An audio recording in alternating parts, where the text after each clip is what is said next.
자, 2021년 마지막 예배입니다. 마지막 예배, 드디어 전도서 마지막 부분을 오늘 봅니다. 자, 전도서의 결론이 맺어지고 있지요. 자, 어떻게 결론이 맺어집니까? 13절에 하나님을 경외하고 하나님의 명령을 들으라고, 그것이 모든 사람의 본분이다 라고 그렇게 끝이 나고 있습니다. 이 본분이라는 것은 본래 신분, 마땅히 지켜야 할 도리, 바른 길이라는 뜻입니다.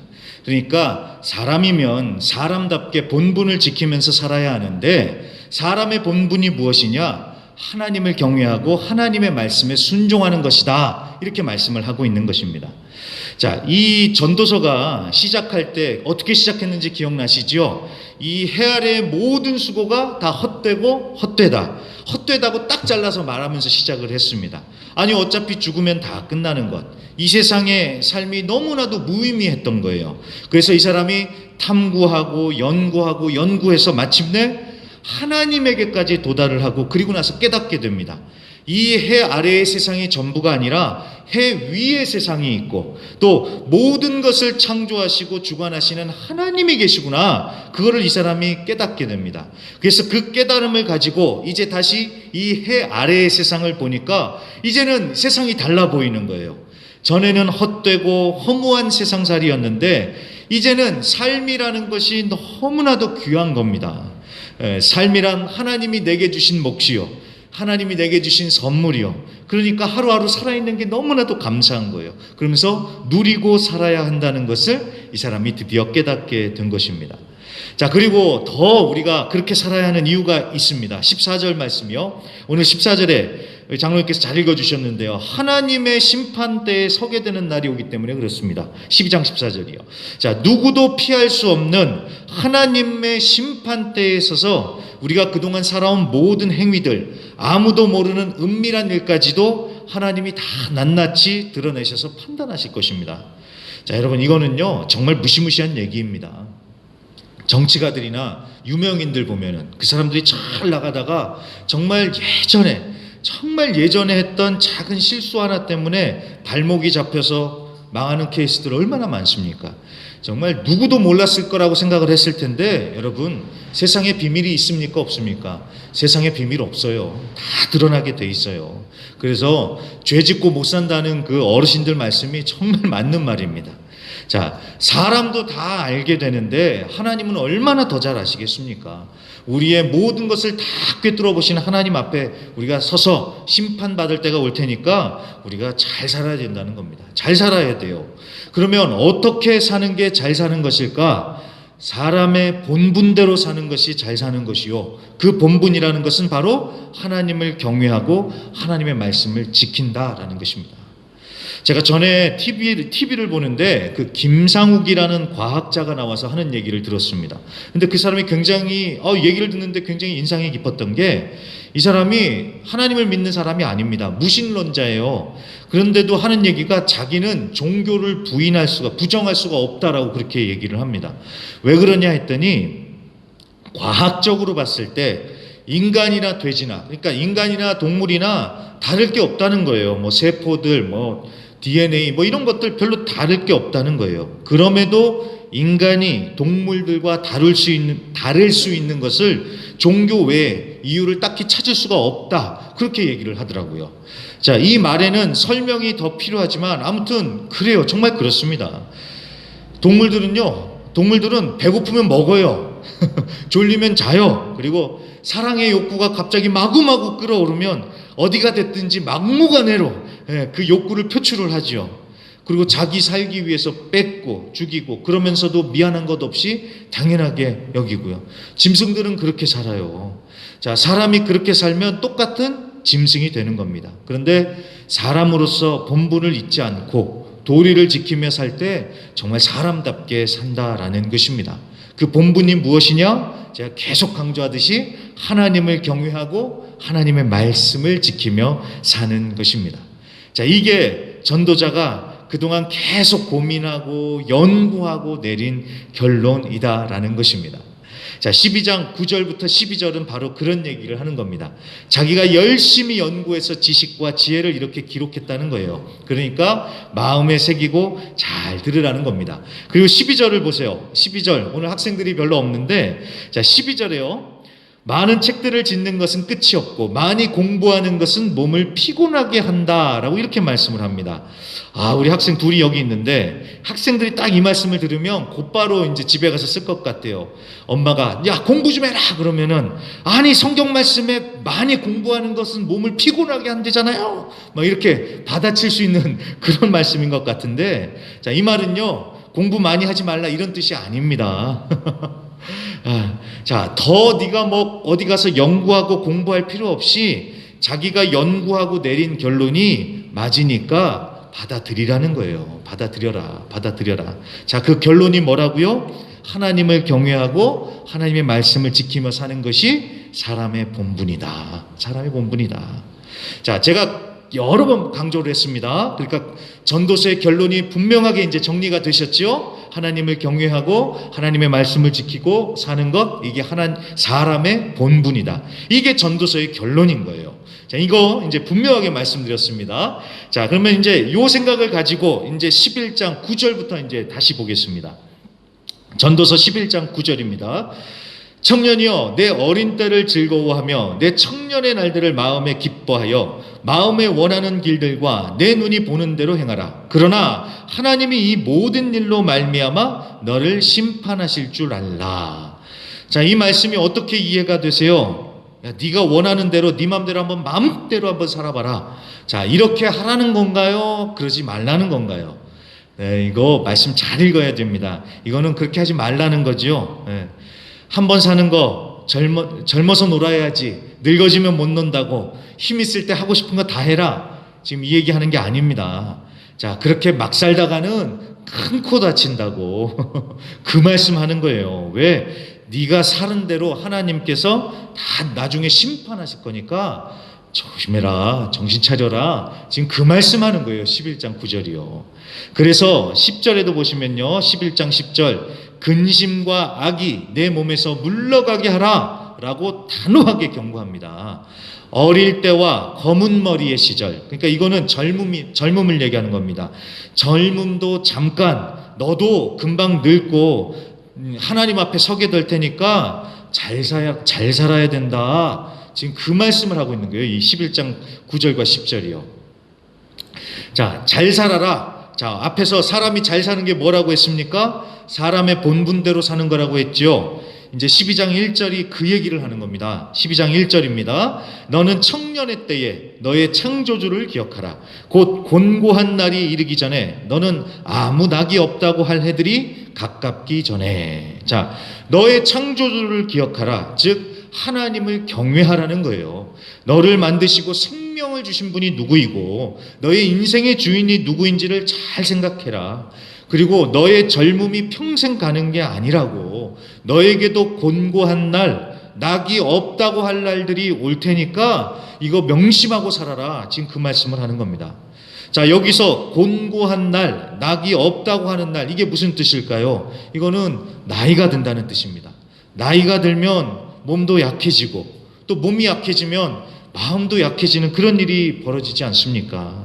그리고 맛있는 것도 별로 없고 재밌는 것도 별로 없고 그래지잖아요. 그런 시간들이, 제가 그런다는 게 아니라요, 어르신들이 그렇게 얘기를 하시더라고요. 예, 그런 날들이 온다고. 근데 젊은 사람들은 이걸 잘 모릅니다. 저도 잘 모릅니다.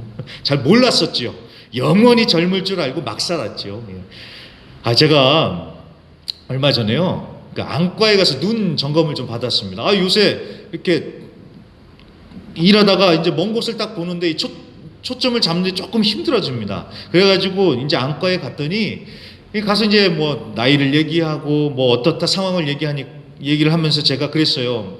너무 컴퓨터로 작업하고 핸드폰 많이 봐서 그러냐고 제가 그렇게 의사한테 물어봤더니 하는 얘기가, 대번에 하는 얘기가 그래요. 그 나이가 되면 다 그런 거라고. 예. 올해는 아니지만 아마 내년이면 어쩌면 멀티렌즈, 그 돋보기도 있는 그것도 써야 될지 그걸 아마 써야 될 거라고, 거의 뭐 이건 추측이 아니라 이 선언을 하더라고요. 그러니까 그럴 나이, 망가질 나이가 됐다는 겁니다. 제가 이렇게 젊은 제가 우리 어르신들 앞에서 나이 얘기하는 게 정말 외람되고 죄송한데, 참 저도요, 이렇게 저한테 이렇게 곤고한 날이 오게 될 줄은 몰랐습니다. 저는 언제나 젊고 건강할 줄 알았습니다. 그런데 사람이 다 그런 날이 찾아오게 돼 있는 거예요. 그렇죠? 자, 12장 1절이 그 얘기하는 겁니다. 너도 살아봐라. 언제까지 네가 28 청춘일 줄 아냐? 곤고한 날, 낙이 없다고 할 날들이 금방 올 거다. 자, 그러면서 이제 12장 2절부터요, 그 곤고한 날이라는 현실을 아주 적나라하게 묘사해 주고 있습니다. 제가 참 이 말씀을 우리 어르신들과 봐야 될까 말까 막 고민을 많이 했습니다. 왜냐하면 너무나도 적나라해요, 표현들이.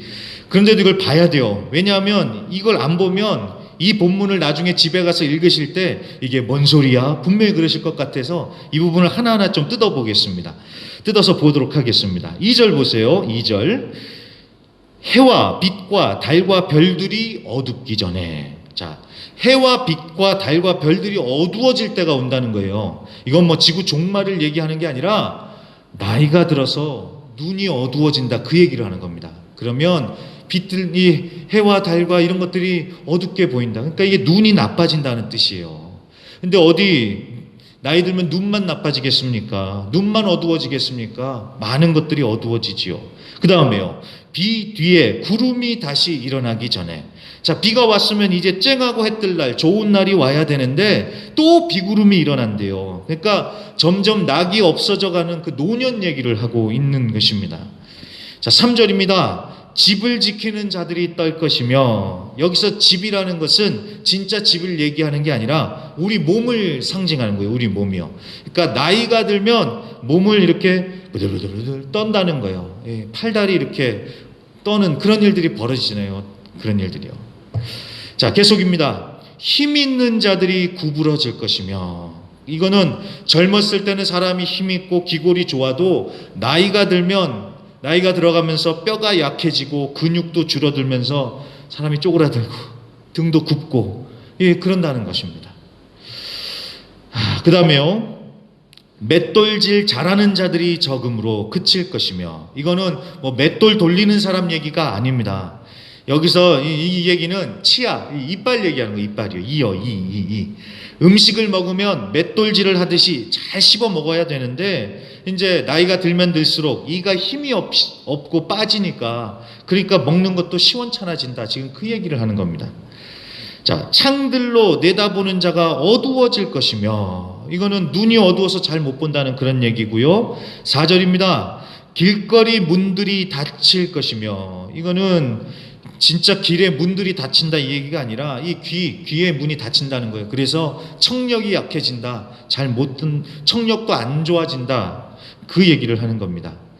자, 또 맷돌 소리 나오지요. 이 맷돌은 아까 그 이빨 얘기라고, 이 얘기라고 했습니다. 그리고 새의 소리로 말미암아 일어날 것이며 라는 말씀이 나옵니다. 자, 뭐 새 소리를 들으면서 잠을 깬다는 뭐 낭만스러운 동화적인 얘기가 아닙니다. 젊었을 때는 누가 어버가도 모를 정도로 푹 자잖아요. 그런데 나이가 들면 작은 새소리에도 예민해져 가지고 잠을 깨고 잘 못 잔다. 지금 그 얘기를 하는 것입니다.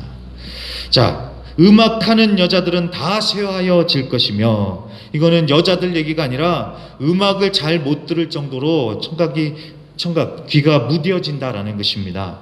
5절, 높은 곳을 두려워할 것이며. 나이가 들면 높은 곳을 걸어 올라가는 것도 힘들어한다, 이 얘기입니다. 길에서는 놀랄 것이며. 아까는 올라갔죠. 아마 이거는 내리막길 가는 얘기하는 것 같아요. 내리막길을 가는데 조심조심, 아주 조심조심히 걷는다는 거예요. 왜 그럴까요? 어르신들 정말 조심히 걸으셔야지. 막 급하다고 가시다가 한번 잘못 넘어지시면 힘드시잖아요. 지금 그 얘기하는 거예요. 나이가 들면 걷는 것도 조심 걷는다고. 그 다음에 살구나무가 꽃이 필 것이며 라고 합니다. 갑자기 웬 살구꽃 얘기냐? 이 살구꽃이요, 만개를 하게 되면 흰색이 된대요. 흰색이요. 그러니까 이 무슨 말일까요? 이제 감이 좀 오시죠? 이 머리카락이요. 머리카락. 나이가 들면 머리카락도 허옇게 휘어진다. 지금 그 얘기를 하는 겁니다. 자, 그 다음 말씀이요. 메뚜기도 짐이 될 것이며. 무슨 말입니까? 세상에 메뚜기, 그 작은 곤충도 짐처럼 느껴질 정도로 힘이 없다는 거예요. 조금 더 좀 더 와닿게 표현을 해본다면, 모기가 여기 앉아 있는데 모기도 무겁게 느껴지는 거예요. 아, 정말 처량하지요. 자, 그 다음에요. 정욕이 그치리니 이는 사람이 자기의 영원한 집으로 돌아가고 조문객들이 거리로 왕래하게 됨이니라. 정욕도 없어진대요. 정욕, 이거는 성적인 부분도 그렇겠지만 모든 그런 정욕을 다 얘기하는 것 같습니다. 먹고 싶은 것도 없고, 놀러 가고 싶은 것도 없고, 구경하고 싶은 것도 없고. 참, 사람이 나이 들어 죽을 때가 가까워지면 이런다라는 것입니다. 6절, 은줄이 풀리고 금그릇이 깨지고 항아리도 깨지고 바퀴도 깨지고 다 깨진대요. 나이가 들고 늙어 죽는 것을 피할 수 없다, 이렇게 얘기를 하는 겁니다. 자, 여기까지 읽었는데 어떠세요? 이제 제 마음을 아시겠죠? 제가 왜 이 얘기를 잘 안 하고 싶었는지요. 현실은 맞는데 너무 잔인하잖아요. 너무 잔인할 정도로 막 적나라하게 우리 인간의 현실을 묘사하고 있잖아요.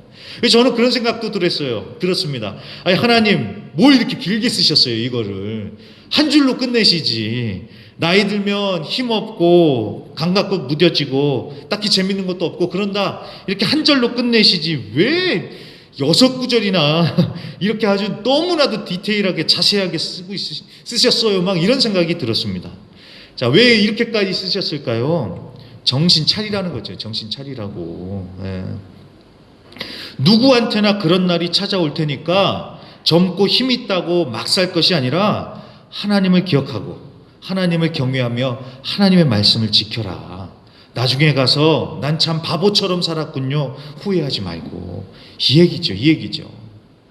자, 사람이 인생의 끝이 있다는 것을 알고 명심하고만 살아도 정말 인생이 완전히 달라질 것입니다. 그래서 시편 90편에 보면은요, 우리의 인생이 70, 80이라고 그렇게 얘기를 하잖아요. 그 얘기를 왜 하냐면은 사람이 천년 만년 사는 게 아니라 시간이 정해져 있음을 알고 정신 차리고 살라, 그 얘기를 하는 거예요. 시편 90편이요. 자, 그래서 정신 차리고 사는 게 어떤 것이냐? 앞에서부터 제가 계속 주구장창 강조했듯이 하나님을 경외하며 하나님의 말씀에 순종하면서 사는 것, 이게 바로 올바른 삶이다라는 것입니다. 자, 어떤 사람들은요, 하나님의 말씀대로 사는 것을 굉장히 답답하게 여길 수도 있습니다. 해라 하지 마라, 이게 막 갑하게 느껴질 수도 있어요. 학자들은 얘기합니다. 구약 성경에 보면은 613가지의 계명이 있다고 합니다. 그 중에 이렇게 하라가 248개, 하지 마라가 365개가 있다고 합니다. 해라, 하지 마라. 엄청 많죠. 부모님 소리 듣기도 깝깝한데 성경에서도 그렇게 말씀하니까 말씀대로 사는 게 너무 답답하게 느껴질 수도 있습니다. 근데 여러분, 이거는요, 하나님의 말씀을 말 그대로 율법적으로 접근하니까 그래요. 율법적으로요. 자, 율법적이 아니면요, 관계적으로 받아야 돼요. 관계적이요. 율법적이 있고 관계적이 있습니다. 자, 이게 무슨 차이일까요? 이게 율법적으로만 보면은 이게 다 해라 하지 마라 이렇게만 보이는 거예요. 근데 관계적으로 보면은 이거는 완전히 다른 얘기가 됩니다. 이 관계적인 얘기는 이제 제가 내년부터 계속 이제 설명할 텐데, 오늘은요, 예수님과 바리새인 얘기만 딱 보셔도 금방 이해가 되실 겁니다. 집사님, 마태복음 22장 부탁드리겠습니다. 마태복음 22장 36절부터 40절입니다. 선생님, 율법 중에서 어느 계명이 크니까? 예수께서 이르시되 내 마음을 다하고 목숨을 다하고 뜻을 다하여 주 너의 하나님을 사랑하라 하셨으니 이것이 크고 첫째 되는 계명이요 둘째도 그와 같으니 내 이웃을 내 자신같이 사랑하라 하셨으니 이 두 계명이 온 율법과 선지자의 강령이니라. 아멘. 자, 바리새인 율법사가 예수님에게 와서 물어본 거예요. 613개의 율법 중에 제일 큰 계명이 무엇입니까? 자, 뭘 하고 안 하고 그 중에서 제일 중요한 율법이 뭐냐라고 물어본 거예요. 자, 예수님이 그 중에 하나를, 613가지 중에 하나를 딱 끄집어서 얘기할 줄 알았겠지요. 그런데 예수님이 뭐라고 답하십니까? 하나님을 사랑해라, 이웃을 사랑해라, 이 계명이 제일이다. 자, 하나님 사랑, 이웃 사랑이라는 다소 모호해 보이는 답을 하시는 것 같아요. 근데 여러분, 이거는요, 예수님이 논란을 피하기 위해서 모호한 답을 하신 게 아니라 하나님의 말씀을 대하는 관점이 다른 거예요. 무슨 말이냐? 뭘 하고 안 하고 이게 중요한 게 아니라 하나님 사랑, 이웃 사랑, 즉 하나님과의 관계, 이웃과의 관계가 중요하고 율법도 다 거기서 나오는 것이다라는 뜻이에요. 자, 예를 들어서요, 우상 숭배를 하지 말라라는 이 말씀이 있습니다. 자, 왜 우리가 우상 숭배를 하지 말아야 합니까? 하나님을 사랑하니까. 하나님을 사랑하니까 우상 숭배를 하지 말아야죠. 자, 여기서 우상 숭배를 하느냐 안 하느냐 이게 핵심이 아닙니다. 하나님을 사랑하니까 하나님만 사랑하려고 우상 숭배를 안 하는 거예요. 자, 어디가 중요한지, 밑줄을 그어야 되는지 분명하시죠? 하나님 사랑이에요. 하나님 사랑. 자, 이게 비슷한 말인 것 같은데도 이건 어마어마한 차이를 만들어내는 겁니다. 자, 예배도 마찬가지입니다. 예배를 드려야 하는, 우리가 왜 예배를 드립니까? 왜 주일 성수 그렇게 얘기를 하면서 주일 성수 얘기를 합니까? 주일 성수를 했다 안 했다 이게 중요한 게 아니라 하나님을 사랑하니까 예배를 하는 거예요. 이 차이를 느끼시겠어요? 하나님 사랑이에요. 하나님 사랑. 자, 남의 것을 탐내고 도둑질하면 안 되는 이유가 무엇입니까? 마찬가지예요. 이웃을 사랑하기 위해서. 또 왜 거짓말을 하면 안 돼요? 이웃과의 관계, 이웃을 사랑하는 그 관계니까요. 이 관계요, 관계. 자, 이렇게 생각을 하면 이제 완전히 달라지는 거예요. 뭘 하고 안 하고 이게 아니라, 만약에 하고 안 하고 거기에 집착을 하면 사람이 율법주의자가 되는 거예요. 그러면서 자기도 힘들어요. 그리고 다른 사람들도 힘들게 만드는 것입니다. 그런데 그걸 사랑이라는 하나님과 이웃과의 관계로 풀어가면은 그걸 의무감, 짐으로 여기는 게 아니라 당연하게 할 것으로 여기면서 감사함으로 그렇게 하는 거예요. 자, 하나님의 말씀대로 산다는 것은 그런 것입니다. 의무감으로 막 싫어 죽겠는데 막 억지로 꾸역꾸역 하는 게 아니라 하나님을 사랑하고 이웃을 사랑하니까 기꺼이 말씀대로 살아가는 것입니다. 물론 뭐 어떻게 맨날 좋은 날만 있겠어요. 어떤 날은 좀 하나님을 향한 마음, 이웃을 향한 마음이 안 좋을 때도 있고 또 좀 짜증나는 날도 있고 그러죠. 그럴 때 그래도 하나님의 말씀을 기억하면서 그런 날은 또 순종하는 마음으로 또 가는 거죠. 자, 아무튼 이 사랑이라는 그 관계 속에서 이 지켜나가는 것, 그 말씀대로 사는 것이 바로 그런 것이다라는 것입니다. 이해가 되시죠? 율법적이 아니라 관계적으로 접근을 해야 됩니다. 자, 그리고요, 더 감동스러운 것이 무엇이냐면요, 신명기 10장 12절과 13절입니다. 이스라엘아, 내 하나님 여호와께서 내게 요구하시는 것이 무엇이냐? 곧 내 하나님 여호와를 경외하여 그의 모든 도를 행하고 그를 사랑하며 마음을 다하고 뜻을 다하여 내 하나님 여호와를 섬기고 내가 오늘 내 행복을 위하여 내게 명하는 여호와의 명령과 규례를 지킬 것이 아니냐? 아멘. 자, 예수님께서 제일 큰 계명이 무엇이냐고 질문을 받으셨을 때 대답을 하셨잖아요. 하나님 사랑, 이웃 사랑. 그 대답은 예수님이 그 자리에서 새롭게 만들어내신 말씀이 아닙니다. 이미 구약에 다 있는 말씀이에요. 지금 우리가 봤듯이 신명기 10장 12절, 레위기 19장 18절에서 이미 하나님께서 하신 말씀을 예수님이 다시 하신 거예요. 그러니까 당시 사람들이 전혀 모르는 새로운 말씀을 하신 게 아니라 이미 다들 잘 아시는 말씀을 한 거예요. 자, 그런데 이 옆에 나오는 13절 말씀 보세요. 신명기 10장 13절. 내가 오늘 내 행복을 위하여 내게 명하는 여호와의 명령과 규례를 지킬 것이 아니냐.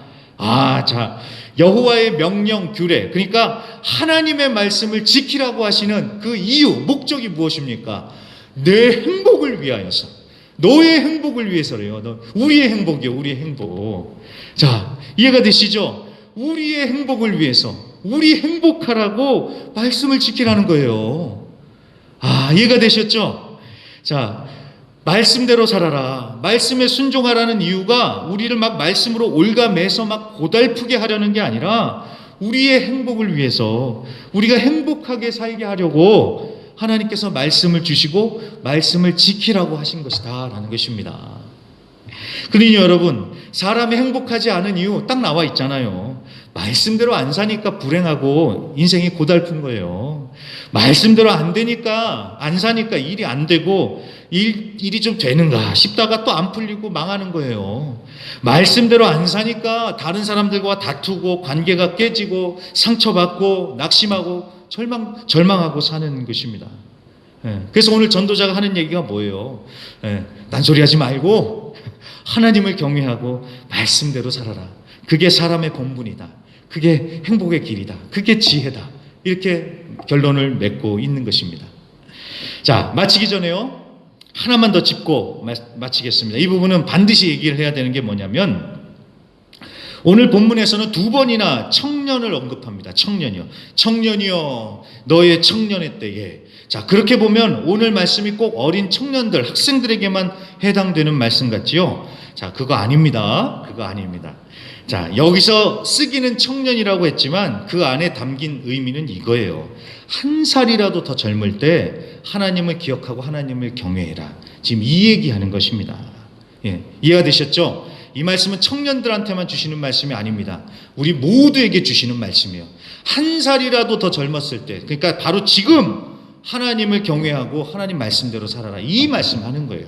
그리고 여러분, 나이라는 건 사실 상대적이잖아요. 제가 어떤 교회를 갔는데요, 그 교회에서 제일 나이가 많은 선교회래요. 갔더니 머리가 허여신 할머니 권사님들, 집사님들이 다 계시는 거예요. 근데 재밌는 광경을 하나 발견했습니다. 70이 가까우신 분이 물들어 다니시고 저기 뭐죠?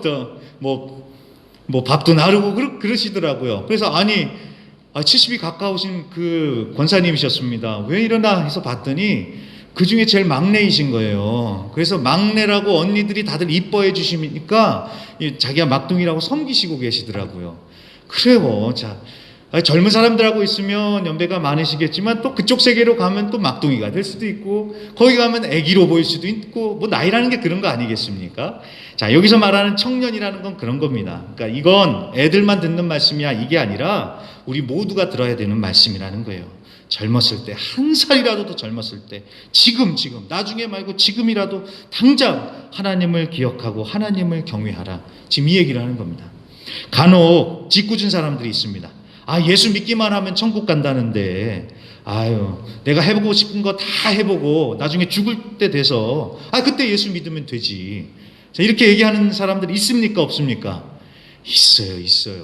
있어요. 자, 어떻게 생각하십니까? 그거는 잘 모르니까 하는 얘기입니다. 잘 모르니까요. 진짜 예수 믿고 나면요, 후회가 막 밀려오죠. 왜 내가 더 빨리 예수 안 믿었을까? 내가 더 빨리 예수 믿었으면 좋았을 텐데. 진짜 예수 믿는 사람들은 그 맛을 알죠. 제가 지난주에 그 탤런트 최선자 권사님 간증을 들었습니다. 이 최선자이라는 분을 아시는 분은 아실 텐데, 저는 이분을 그 무서운 시어머니 역할로 많이 봤어요. 그래서 저는 그분만 봐도 막 무서워요. 그분 텔레비전 나올 때 보면 진짜 하회탈처럼 눈도 이렇게 딱 이렇게 어쩜 그렇게 웃으시는데도 되게 저는 섬뜩하게 무섭게 그렇게 봤었는데, 근데 이분이 알고 보니까요, 7, 80년대에는 톱스타셨더라고요. 인기도 많고 돈도 많고 또 다른 사람들 척척 도와주고 끌어주기도 하는 요셉 말로 진짜 멋진 언니였습니다. 게다가 결혼도 잘해가지고 정말 남부러울 것이 없게 살았더라고요. 그런데 그만 남편이 갑자기 병이 들고 47살에 남편과 사별을 하게 됐대요. 47살이요. 그게 1988년도 88 올림픽 때 이분은 그 젊은 나이에 남편과 이별을 하게 됐 것입니다. 자, 그렇게 하루아침에 인생의 바닥을 경험하는 과정에서 이분이 예수님을 만나게 됐는데, 이분이 그때 예수님을 만나자마자 한 얘기가 그거였대요. 내가 그동안 뭐하고 이 시간을 보냈는가? 예수님 왜 이제서야 저를 찾아주셨어요? 이 얘기가 대번 나오더래요. 자, 이건 예수님을 원망하는 게 아니라 진작에 예수님을 믿었으면 좋았을 텐데 라는 그런 아쉬움, 그리고 이제라도 예수를 믿게 돼서 감사하다는, 너무 좋다는 표현인 것이죠. 그게 그래요. 예수님 만나면요 다 그런 거예요. 진작에 예수님 믿었으면 좋았을 텐데, 그러는 거예요. 자, 그렇게 해서요, 이분이 1988년에 남편을 보내고 나서 그때부터 지금까지 예수님 믿으면서 30년을 넘게 성가대로 봉사하고 그런다고 합니다. 이 연말이 되면 매번 고민한데요. 자기처럼 나이 많은 사람이 자리를 차지하고 있으면 젊은 사람들한테 안 좋을 것 같아가지고 너무 미안한 마음이 든다고. 그래서 매년 그런데요. 내가 내년에는 그만하겠다고. 내년에는 그만하겠다고. 그러면은 다들 그런데요. 아유, 권사님 그러면 안 돼요. 권사님 안 계시면 우리 성가대 어떻게 해요? 이렇게 다들 말린대요. 그러면 이 권사님도 속으로는 그렇대요. 그거 그냥 하는 얘기인 줄 아는데, 그냥 하는, 듣기 좋으라고 하는 얘기인 줄은 아는데, 그래도 그렇게 말해주니까 고맙다고. 그러면서 성가대를 계속 한대요. 왜냐? 당신은 하나님 찬양하는 게 너무 좋대요. 예수님 찬양하는 게 너무 좋대요. 그래가지고 지금 80이 되셨는데도 계속 성가대 하시고 힘 닿을 때까지 성가대로 섬기시겠다고 그렇게 말씀하는 것을 들었습니다. 진짜 청년보다 더 청년처럼 사는 것 같으시죠? 진짜 나이는 숫자에 불과한가 봐요. 자, 나중에 죽을 때 돼서 예수 믿겠다. 이거는 몰라서 하는 얘기입니다. 진짜 예수님을 만나면 왜 더 빨리 예수님 만나지 못했을까 아쉬워하게 되는 것입니다. 그렇기 때문에 할 것 해보도 다 하다가 나중에 믿는다. 이거 할 게 아니라 하루라도 빨리, 한 살이라도 더 젊었을 때 예수님 믿고 정말 말씀대로 살아가는 자들이 돼야 한다는 것입니다. 그래서 청년이라고 해서 학생들 얘기가 아니라고 했습니다. 우리 모두가 들어야 되는 말씀이고 우리 모두가 다 하나님의 말씀대로 살고 경외하는 사람의 본분을 지키는 자들이 돼야지 지혜로운 인생, 복된 인생, 성공한 인생이 된다라는 것입니다. 자, 말씀이 길어졌습니다만 마지막이라서 그랬던 것 같습니다. 아무튼 이렇게 해서 전도서는 끝났습니다. 할 얘기는 많지만 또 제가 다 해버리면 또 집에 가서 전도서를 읽으실 그런 필요성을 못 느끼지 않으시겠습니까? 재미가 없잖아요. 그러니까 나중에 계속해서 전도서를 읽으시면서 더 깊은 은혜를 체험하시는 우리 성도님들이 되시기를 바랍니다.